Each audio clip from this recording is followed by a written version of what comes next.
Karşımda durduğunda, gözlerine baktığımda içimden bir şeyler kopuyor, olmuyor.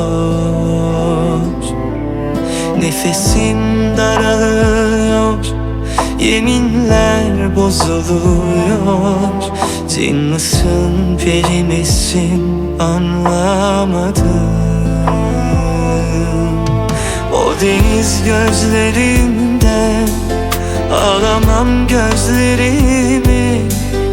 Gider eski zamana, ağlarım yana yana.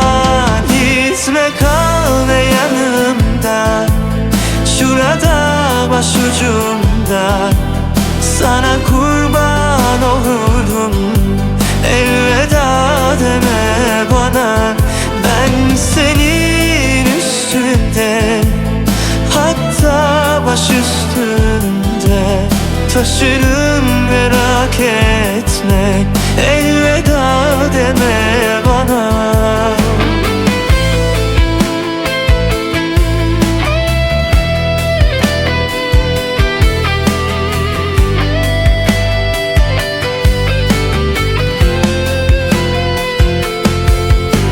Deniz gözlerinden alamam gözlerimi.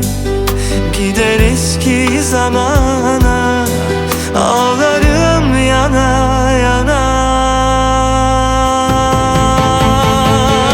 Gitme, kal ve yanımda, şurada başucumda.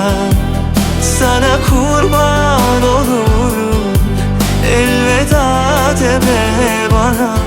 Ben senin üstünde, hatta baş üstünde taşırım, merak etme.